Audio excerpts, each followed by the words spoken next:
Hi you guys, welcome back to my channel. If you're new here, my name is Mina, and today's video is going to be a part 2 to a video that I have already, or a video series I guess, that I already started, and it's I try to finish the endless amounts of series that I'm in the middle of. So we have a list. These are all the series that I'm in the middle of. So obviously I read some in the last video, I will link that down below, but I read 3 series in the video. Today's video is going to be me tackling some more series that I'm in the middle of. I don't know how many I'm going to do. I don't know which ones I'm going to do. All I know is that I need to really chip away at these series because I've been in the middle of them, some of them since maybe 2013, 2014, 2015. So I really need to get these done. I am not allowing myself to start any new series while I'm in the middle of all of these. I want to get them down to at least single-digit numbers before I start to move on to the series that I want to start, which is a lot, you know. Like, I can't start the Chestnut Springs series until I finish and get to the singular digit numbers when it comes to the series that I'm in the middle of. So we really got to get cracking on this. This is part 2, like I said. I will link part 1 down below. Without further rambling, let's just get on with this video and see how many series I can knock off of my list this time around.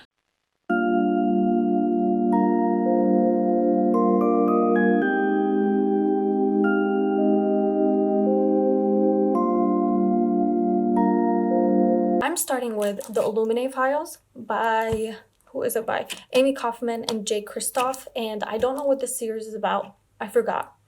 I very much forgot. And it includes Illuminae, which is the first book, Gemina, which is the second book, and Obsidio, which is the third book. And I believe it's just a trilogy. It's just that. I don't think there's anything else other than these. But even if there is, I'm not getting to them. I don't know if it's complete or not. I think it's complete. Even if it's not complete, I don't know. I think I might just stop at these because these books are humongous. The first book is 600 pages exactly.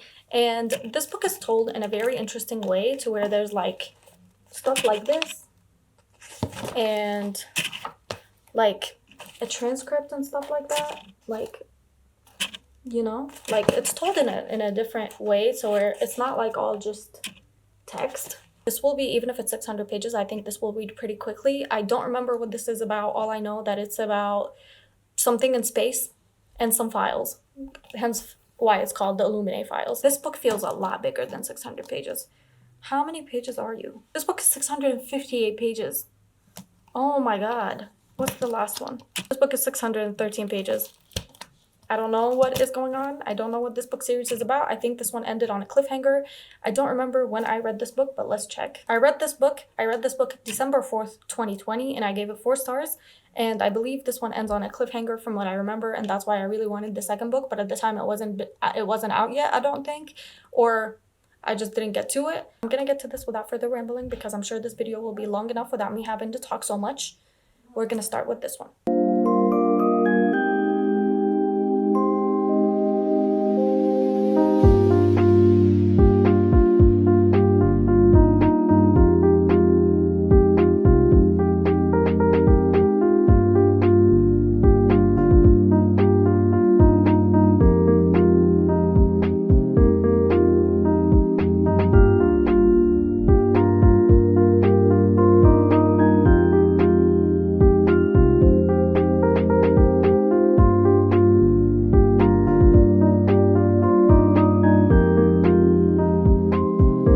Started Illuminae yesterday. I read to page, wow, I read further than I thought.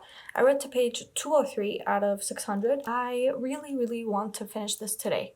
I know that that's like 400 pages technically left of reading that I would have to read to finish it today. First of all, that's not something that I can't do. I have read a 400-page book in one day before, so I'm not really concerned or worried about it. It's easy to read because some of the pages are just like logs and data and like empty, or like countdowns. So I think, like, you see, like, this is 2 pages. So I think it would be doable. I really had a moment yesterday where I was like, maybe I should just DNF this whole entire trilogy. And I did check, and it is just a trilogy. It's not, there's not any more books coming out after that. I think this one came out in 2015. It's just a trilogy. There's no more after that. But I thought about DNFing it because it's basically the science fiction story. It's set in this world where we're like thousands of years into the future, or like hundreds of years into the future, and like a comet or a missile, something like that, hits Earth and like ends the world basically. And so they have to like, everybody, the civilians, have to leave on ships to go up into space, and you're either in a civilian ship or you're in a military ship. And we have these two people. There's Katie, and then there's Mason, or Ezra. I think it's Ezra. There's Katie and there's Mason, and Mason is on the military ship and Katie is on the regular civilian ship, and they have to like do these trainings, and they see if you like, if they do testings and they do therapy works and stuff like that. We open the book basically with Katie breaking up with Ezra. He's her boyfriend and she's breaking up with him, but then because the world ends basically on the day that she breaks up with him, she ends up saving him, taking him with her in her car because she had a car. They end up on two separate ships, and then they find each other through like the intercom system. He ends up being a pilot for one of the military ships and she's on a civilian ship. It just goes from there, and like you see like one of the other ships, or like the two captains of the two ships, are old lovers, and the woman is very pissed off at the man, so the woman ends up attacking the civilian ship and killing a lot of people, and there's like this virus going around, and so it's very, very convoluted and very complicated, and there's a lot of stuff going on. And I really did almost DNF it a couple of times, and I said, am I really interested in a sci-fi story where I'm reading about a bunch of ships in the space? And I don't really care, to be honest.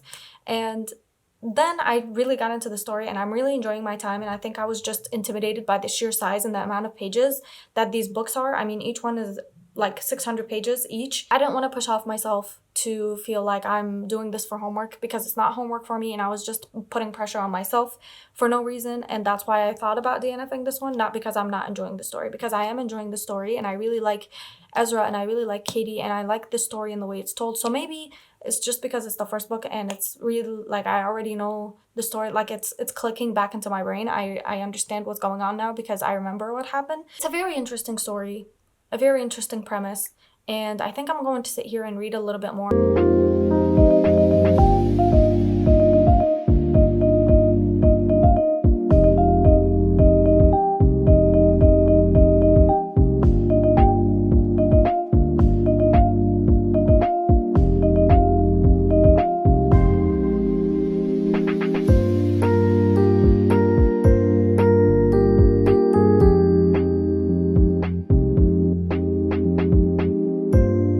I'm done. I finished Illuminae. I just finished it like 10 minutes ago, 5 minutes ago. This was really easy to read. Like I thought, it doesn't really take me a lot of time to read these books because, like I mentioned 1,000,001 times at this point, like there are pages just that look like this that have like 4 words on them. If that. I gave this one 3.5 stars, I want to say, because no, 3.5 feels a little bit low. I'm giving it 3.75 stars. It was really, really solid and it stood on its own. I think half of the time I did not know what was going on and I had no idea what was happening. I was a little bit lost because of that. But other than that, this book was really easy to read, really quick to get through. It really kept my attention going because a lot of things kept happening, and there's a plot twist that happens in here, like towards the end, that I was like, I really, really enjoyed my time reading this book. I read it in 2 days, even though it's 600 pages. There was a lot of talk about AI in here, and a lot of talk about there's this specific illness that's going around on the ships that happens. I think I mentioned that already, but knowing that I read this in 2020 makes me laugh because the sickness that gets spread on the ship here is like something that has to be quarantined. And had I read this before 2020, I would have thought about this in 2020. But I read it at the perfect time, it seems, because obviously we were quarantining in 2020 as well. With that being said, I am going to start Gemina, which is the second book in the Illuminae Files trilogy. I don't know where this is gonna go. This looks like it's about the same, like the same format as the first one. I think it's the longest out of the three. The third one I believe is 600 something pages, but not anywhere close to 659. I believe I will probably be finishing this tomorrow just because I want to get to Obsidio, and I will probably end up starting Obsidio tomorrow as well, but that might just be me being really ambitious. I feel like I'm getting really burned out, and I don't want to burn myself out by reading like 300 pages today and then 300 pages tomorrow, which would probably be doable, but also I don't want to do that to myself.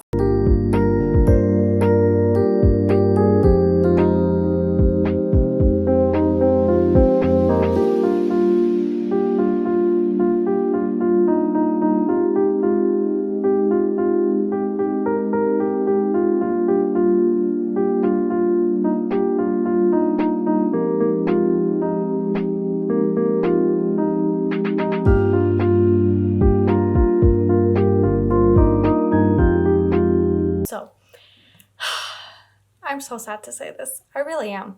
Like, genuinely, I'm really, really sad to say this because I started Gemina, which is the second book, obviously, as we've talked about. I did not realize that each book in this trilogy follows different characters. So we don't follow Katie and Ezra from the first book, Illuminate. In this book, we follow Hannah and Nick, which I don't even know. I don't think we met in the first book. I don't think I read about them in the first book, so I was a little bit confused. I ended up reading like 70 pages, and then I just kind of got bored, and I decided that I don't want to read this actually, and I am DNFing the entire series because the only reason why I wanted to continue with this series is because it was following Katie and Ezra, and I love them, and I already have an attachment to them. But this is like about two different characters, like a whole set of different characters. The whole cast is different, and it follows them after another attack happens from one of the ships, and I'm just not interested in reading the same story with different characters. I think I already got my fix of the story from Ezra and Katie, and I really, really like them and their relationship. And though this has a lot of high reviews on Goodreads, the only reason I was pushing myself to finish the series is because of Ezra and Katie, and not because of the plot or anything like that. If it had continued on with the characters, then I would have probably finished the series. But because it's different characters and the same kind of story, the same kind of plot line, I've decided to DNF this entire series and move on because I don't want to give my time to a book series about characters that I don't know. I hope it's focused. Now with that being done, the next book I will be reading, which is the next series basically, is not a series that I'm in the middle of, but it's like an addition to a series that I've already read. So if you read the Twilight series, you are gonna know where this is heading. I've read all 4 of the Twilight books, and I also read the gender-swapped version of the Twilight books, which is Life and Death, I believe. And I have not reread Twilight since I was, girl, I don't know. It's been a while. It's been a long, long while. I don't make it a habit to reread Twilight. I don't think I've reread them since, God, I don't know, 2015 maybe. And I don't make it a habit to reread them. I don't make it a habit to think of them. I will rewatch the movies. I believe I watched the entire 4 movies maybe 3 months ago at this point, and I'm thinking of now of rewatching them again because they're free on YouTube. They're comfort movies for me. The soundtrack is amazing. The blue tint is amazing. It's incredible, iconic. They did what had to be done. But the only book in the Twilight series or the Twilight verse that I haven't read is Midnight Sun. Looking at this makes me have flashbacks to when I used to hold the Twilight books when I was like 14, 15. I believe this book is the Twilight story, but told from Edward's point of view, if I'm not wrong, because I thought Life and Death was from Edward's point of view, but it turned out it was the gender-swapped version instead. This is the only book in the Twilight verse that I haven't read. I don't know how this is gonna go. It's gonna be really interesting to get back into the world of Twilight because it's been a hot minute. It's been since 2015 since I read a Twilight book. I don't know. This book is huge. The red backing, oh my god, that is so iconic. 658 pages.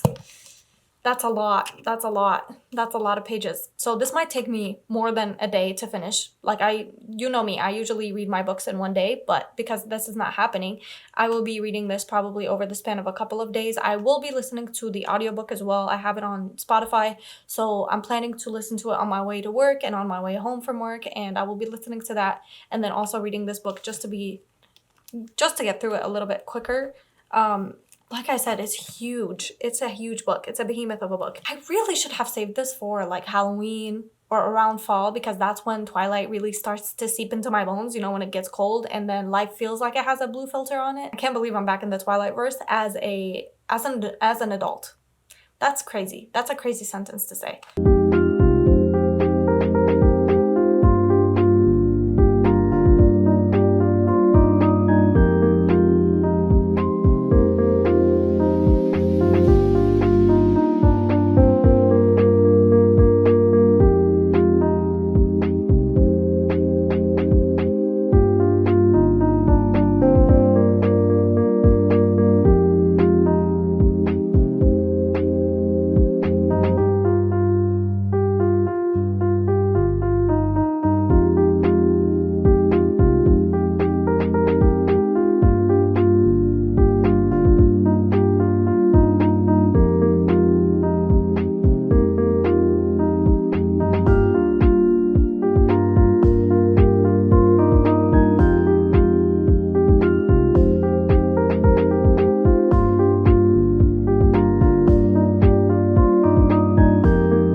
Monday, and I forgot to update you because I was lazy, and forgive me for that, because I actually started Midnight Sun by Stephanie Meyer, and I started reading it, and then I decided that reading it was not doing it for me because Behemoth, that is this book, is so intimidating that I almost DNF'd it. And I didn't want to DNF it because this is the only book in the Twilight verse that I have not read, and I really wanted to read it, and so I decided to start listening to the audiobook on Spotify, which was 24 hours, 30 minutes, something like that, something crazy. So I decided to start listening to it yesterday, and I spent like 5 hours, 6 hours, 10 hours actually. I think I listened to 10 hours of it yesterday, and today I listened to a little bit more of it, and I am on chapter 18, which is Mind Over Matter. I'm on page 382. This is how far in I am. And Goodreads said that I am exactly 50% in, but I think I'm a little bit over, because if you look at how much I've read versus how much I have left, this one looks a lot bigger than this side, so I don't know. All I know is that I have 300 pages left. I have a lot of thoughts about this one. The reason why I decided to listen to it instead of read it is because the way it's written is very interesting, and not in the way that I'm enjoying personally, because it's so typically Twilight, and I haven't read a typically Twilight book in a very, very long time, so I forgot what it's like, and I forgot how cringy it can be. Don't get me wrong, I'm enjoying my time with this book, but I think it's kind of ruined the Twilight verse for me, because as much as I really, really am enjoying Edward's voice in this one, and he seems a lot more funny and a lot more entertaining than he was in the actual Twilight books from Bella's point of view, he seems a lot less serious and scary in here, at least the point that I'm at now. In the beginning, he was very, very annoying. He calls himself a monster, and like in his head, he's basically like bullying himself the entire time. And now the point that I'm at right now, it's not bad. It's actually pretty okay to listen to. I like the person who is narrating this book because they give off very Edward vibes, and I don't know how to explain it. But the reason why this is kind of ruining Twilight for me is because I'm kind of starting to notice that Edward is kind of really creepy. I don't know if I noticed it in the Twilight books when I read them from Bella's point of view, but reading it now, I'm just seeing that he's so creepy. Like from the very beginning, from the very first day, he's sneaking into her bedroom, and he's like looking at her while she sleeps, and he's watching her, and he's watching her have these dreams about him, and he's watching her while she does everything, and he's watching her when she goes to class through other people's like eyes because of his vision power, I guess. It's very, very weird because he literally watches her the entire time. And I feel like the only reason why he likes her reading this book now, I feel like the only reason why he really was interested in her and why he actually started to like her and gave her a chance, because he closes off to everybody. I think the only reason why he opens up to her is because of the fact that he can't read her mind. And I'm not going to apologize for spoiling the Twilight series, because obviously at this point, if you haven't read it, then that's on you. He watches her through other people's eyes when she's in class, and he hears what they're talking about her and what they're saying about her, and he's so gloomy and dark and like kind of annoying. I don't know why. I think this book right now is resting at a 3-star for me, which is very low for a Twilight book because I used to love the Twilight books. I do like Bella from Edward's point of view because she seems a lot more strong, but I don't know. I just don't like him. And I was Team Edward for like the longest time. I feel like I should have just stayed far away from it and left Twilight to my younger self. Today I started The Way I Used to Be by Amber Smith, which is a part of The Way That I Used to Be, The Way I Used to Be duology. And if you don't know what this book is about, I read this book in 2020. I actually listened to the audiobook, and I remember listening to the audiobook because this book is very impactful, and I still remember a lot of the things that happen in here. Basically, it's about this young girl who is 14 years old. I think she's actually 13, turning 14. She's a freshman in high school on winter break, and she's at home, and something very, very traumatic happens to her. I'm not going to say what it is. If you are interested in this book, then I think you should look up the trigger warnings and look up what the summary of this book is on your own. But she goes through this thing, very, very traumatic thing that changes her life and changes who she is as a person. And then you just follow her basically through all her years in high school. You follow her as a freshman, a sophomore, a junior, and a senior, and you just watch her deal with this traumatic event that changes who she is and changes the way she thinks and changes the way her brain is wired, and it's so devastating. That's the best way I can describe it. It's so devastating to read this book. and think about how often this thing happens and to how many people it happens, and it's so heartbreaking and so impactful and so beautiful, and I think it was handled very graciously and very gracefully, and I don't think it was like glorifying the trauma that comes with it. You can tell how much the character struggles, and I genuinely found this book very, very hard to read. Definitely, please check out the trigger warnings. I'm not the one to check out trigger warnings on any of the books that I read, but if you're gonna check one, check for this one. Very traumatic, very hurtful, to the point where I found myself actually wondering if I wanted to continue on with this duology because it's so painful to read about and so painful to be in the character's head. I love Eden and I loved reading her story, and being back in this world was so painful because it's been 4 years since the first time that I listened to it. And I listened to it because the new book just came out recently, which is The Way I Am Now. And this is the second book in the duology, and I really, really wanted to read this one to see what Eden was going through now and what happens after the end of this book, because this book ends kind of on an open note and I wanted to see what happens. This is a very important story to read, and I think if you have a person in your life or you are a person that has gone through what Eden goes through, it helps you understand it a little bit better, and it helps you understand the survivors of it a little bit better. And I don't know how to explain it without saying much about it, but this was a very, very beautiful book. I gave it 5 stars. I'm really enjoying myself with this duology. Even though it was very, very painful, I feel like it's important to read books like that every once in a while. With that being said, I'm going to pick up The Way That I Am Now tomorrow and see what I think of it, because I don't know where the story can go, honestly, after this one. So much happened in this one, and Eden went through so much. I would love to see her be happy in this book, and I would love to see her flourish and thrive, and I'm so excited. And obviously this is duology, so it will be very, very quick. I will probably be able to finish this tomorrow. 5 stars, like I said. I will be starting this tomorrow, and I am excited but also very, very nervous and very anxious. I love Eden. Eden is like my child, and I just want her to be so happy, and I want to see her have her happy days in this book, and I hope that that's what this book is about. I definitely recommend, but please check out the trigger warnings.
I listened to a little bit more of the Midnight Sun audiobook, and I am now, it says 70% in. This is how much I've read, this is how much I have left, or this is how much I've listened to, this is how much I have left. I'm on page 523 out of 650 something, so I have a little bit over 100 pages left. I should be able to finish this tomorrow, if not by audiobook, then by actually reading it. I really want to get this out the way. I still feel the same way I felt about it yesterday. It still kind of makes me feel a little bit iffy because of how creepy just it feels to listen to Edward like think of Bella the way that he does, even though it's not anything bad. It just feels like a little bit creepy, you know? And I feel like had I not read this, then it would have been better because it wouldn't have ruined Twilight for me. But I still hold a good place in my heart for Twilight and for the rest of the books because I love them, obviously. I'm still at a 3 stars. It's okay. We did the whole baseball scene today, and the whole she gets seen at the thing. They're basically at the last part of it where Bella is leaving Charlie and Edward is gonna go find her. That's where I'm at this point. And like I said, it's okay. It's not the best thing I've ever read. It's not the worst thing I've ever read. I don't like Edward and I don't like being in his head. I prefer Twilight from Bella's point of view because it feels a little bit less weird and less creepy. I obviously picked up The Way I Am Now by Amber Smith and I'm giving this 5 stars. I read most of it while I was at work and then obviously you just saw me. I finished this the minute that I got home. I'm so glad we got to see a good ending of Josh and Eden because I love them. They're my children. They went through so much in this book. I'm giving this book 5 stars. I really enjoyed myself so much reading this book and I feel like Eden was given a chance and was given a good chance to like feel like a normal teenager and a normal person. And this follows her basically after high school when she's graduating as a senior and starting college. And we also follow Josh as well, who was in the first book as well. And I love them and I was always rooting for them and I'm so glad we got to see this. I think the story is so important. Like I said, I gave both books of the duology 5 stars. Definitely recommend it. I don't know where you've been if you haven't read these yet because they're very important, but definitely check the trigger warnings because they can be very triggering, especially this book and the first book. Like just in total, in general, both books of the duology are very triggering and they have very intense scenes. I couldn't put it down and I am so glad I got to know Eden and she feels like my child. I already said this, but she feels like a child that I just want to hug because she goes through so much, both her and Josh, and they're obviously younger than me. So I just feel like I want to parent them and I want to love them and I want to hug them and like take care of them because they were so let down by everybody around them. Her story definitely needs to be read and I have a very strong attachment to Eden and to who she is and I'm so proud of her. That's the best way I can describe it. I feel the most amount of pride in a character that I have ever felt and I really enjoyed myself with this one. Get to remove it off of the list. So y'all see that? Let's strike through. Boom. And that's another one done. I'm so glad that I don't have to read this again because as much as I really enjoyed myself reading these, they are very hard to get through and very hard to read. The next one that I will be reading is the Love and Gelato trilogy, but hear me out. Because, okay, so this is a trilogy actually. We have Love and Gelato, Love and Luck, and then Love and Olives, which is the only one that I haven't read out of the trilogy. You're not really missing out much, and I wouldn't be missing out much if I just read Love and Olives and called it a day. But I really have been meaning to reread Love and Gelato for the longest time. This book made me want to travel when I was 18, I believe, is when I read this book for the first time, either 18 or 19 years old. I had a very strong reaction to this book and I had the best time reading it and I remember it being so cute and so fun to read. To jump straight from Love and Gelato to Love and Olives, and since this is the only one that I haven't read in this trilogy, I feel like, you know, this one is a little bit bigger than this one for some reason. I don't know why that is, but this book takes place in Italy. It's about this girl who goes to Italy and she stays with her dad, I believe. I don't remember much about it. All I remember is that it takes place in Italy and she eats a lot of gelato. And there's a movie after this that's on Netflix that I haven't watched, so maybe I'll watch it after I read this one. And then I believe this one is in Greece, if I'm correct. I will probably start this one either tonight or tomorrow. I'm very excited to get into it and very excited to be back in this world, and I will probably finish it tomorrow as well. This one is 386 pages, but the font is pretty big, so I should be able to finish this tomorrow.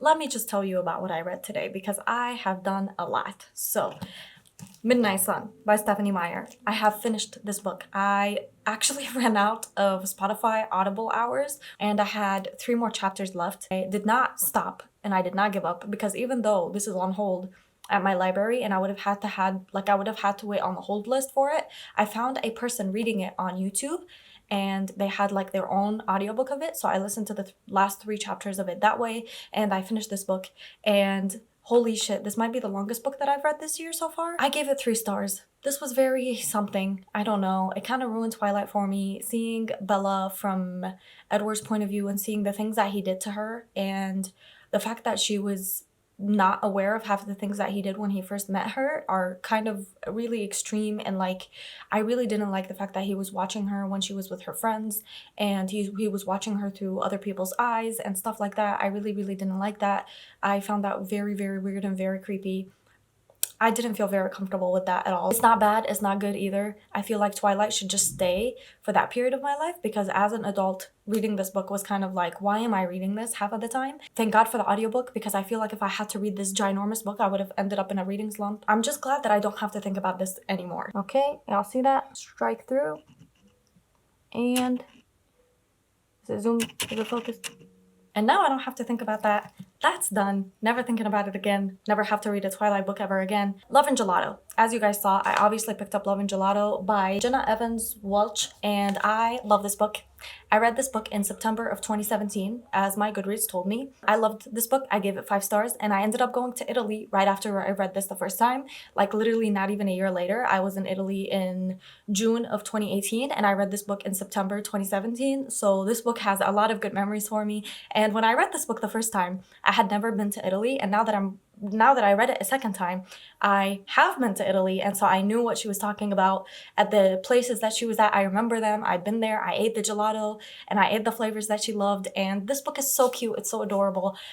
I believe I'm giving this 4 stars, even though I gave it 5 stars the first time around, because it's cute. It's just not the best book that I've ever read, and I have a lot of nostalgia attached to it. This book is about this girl who her mother passes away because of cancer, and so she goes to live with her mother's friend in Rome, and he lives on the World War II memorial and cemetery where all the people all the Americans that fought in the World War II are buried. And so she lives on that premises, and then she meets this guy, his name is Lorenzo, and he basically shows her all around Italy. Before she passes away, her mother sends her journal to her friend, and so she ends up reading her mother's journal and basically living the life that her mother had lived when she was in Italy, when she was her age. It felt really nice to be back in this world, and maybe I'll find myself watching the movie at some point this weekend, because I just love this book and I love Italy, and Italy is literally the love of my life. And so reading this book basically just made me feel like I was back in that stage where I was so excited to be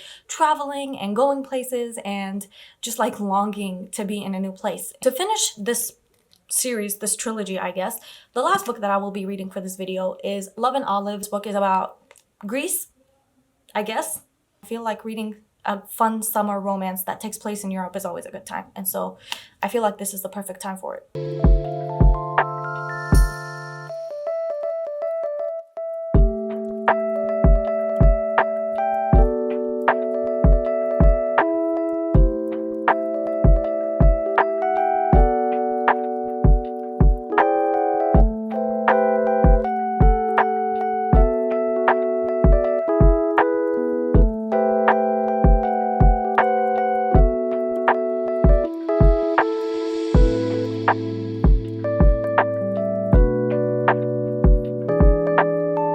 I'm not done. I have like 50 pages left. I started this book earlier this morning and I didn't finish it because I wanted to finish it on camera with you. I really didn't feel like filming myself while at work while I read this book. I think it's 490 something pages, a lot bigger than Love and Gelato. I will say I'm not enjoying it as much as I enjoyed Love and Gelato. This book is about this girl. Her father left her when she was very young, and they were both very obsessed with finding the city of Atlantis, the lost city of Atlantis, and he's in Greece. He's obviously in Greece because, you know, you could tell it's very Greek inspired. Her dad leaves her and her mom to go to Santorini to find the city, the lost city of Atlantis, and she's very devastated, and so she doesn't talk to her dad. She doesn't answer his postcards. She doesn't answer his messages.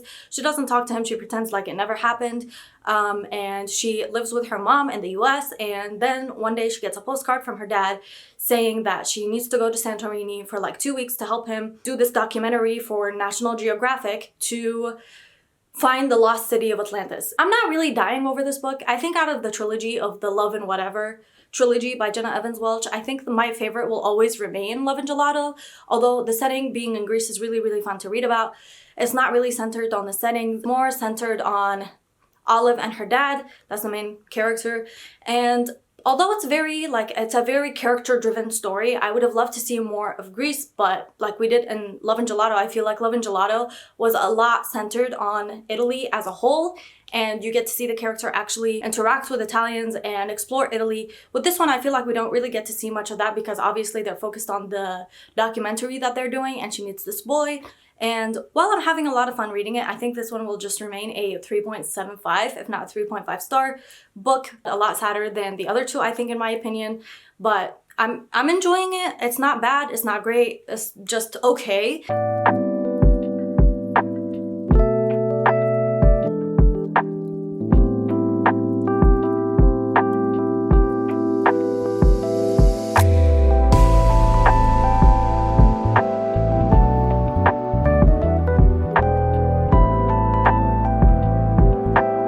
Officially finished Love and Olives. Gave this book 3.5 stars. Like I said, I really enjoyed the story once it really got going, but in the beginning it was kind of boring, and I really almost DNF'd this one because it's very different from Love and Gelato. You can read one without reading the other, and personally, in my opinion, I think reading Love and Gelato on its own is just fine. I liked Love and Gelato the most out of all the three in the series, and I enjoyed this one, but I don't think I would have missed anything by not reading it. If you have an obsession with Greece, if you have an obsession with the lost city of Atlantis, or if you have an obsession with olives, then I think you might really enjoy this one. The romance in here was kind of cute, and I enjoyed Olive as a character. I enjoyed the depth of the story. I felt like the story had a lot of depth to it, unlike the other two. It deals with very heavy topics in a good way, and there's light moments, and there's deep moments, and there's very heartfelt moments. I really liked the characters, and I liked the love interest in this book because he was very adorable. It was nice to be in Santorini because I don't think I've ever read a book that was set in Santorini. Highlighted. Let's strike through it. And done. Yay! That is it for this video, you guys. I hope you enjoyed it. Let's rewind and talk about the series that I read for this video. In the beginning. First, I read Illumine, and that was a part of the Illumine files, which is a trilogy including Illumine, Gemina, and Obsidio. And obviously, as we saw, I ended up DNFing Gemina, and I don't want to read Obsidio. I only read this one. I really enjoyed it. It was very easy to read, very easy to get into, even though it was huge. That is a series trilogy done. I obviously started Midnight Sun by Stephenie Meyer, which is the only book in the Twilightverse that I haven't read, and I gave this a very disappointing 3 stars. Not my favorite, not the best book that I've ever read. We moved on to the saddest book duology that I have ever read, I think, in my entire life, which is The Way I Used to Be and The Way That I Am Now by Amber Smith. And I gave both of these 5 stars. I love Eden and I love Josh, and I love both of their stories, and I really enjoyed my time reading this, even though I really wanted to DNF it because of how deep it is and how painful it is. I think it's very important. I love Eden. She's like my child, and Josh is like my child, and I want them to be protected, and I want them to be safe and happy. And then lastly but not least, obviously I read the Love and Gelato trilogy, or just the duology, I guess, because I didn't read Love and Luck, but I read Love and Gelato and Love and Olives, and I enjoyed both of these. I had a good time reading them. They're very easy to read, very quick to get through. I enjoyed Love and Gelato obviously a lot more than Love and Olives, just because I have an emotional and nostalgic attachment to this book. And if there's anything that I am, it's nostalgic. I am a very nostalgic person. Now I have 12 series left on my list of series that I need to read. I will probably end up doing a part 3 and a part 4, so look forward to that, I guess, because there's always room for more series, and I'm always reading more books and starting more series, even though I really shouldn't be, but here we are, and that's what we're gonna do. I have a problem. Like, what's new, you know? I hope you guys enjoyed. Let me know down below if you've read any of these books. Let me know what series are on your list of series that you want to finish, if there are any series that you're in the middle of that I just read, or if you've read Midnight Sun and what you thought of it, because I think it's very interesting. Did anybody feel the same way that I felt about it? I don't know. It's just very interesting. It's been a very interesting week, very interesting reads. I had the best time, and I hope you enjoyed watching. Thank you for watching all the way to the end. I hope you have the very best day. Treat yourself to something nice, and I'll see you guys again next week with another video. Goodbye.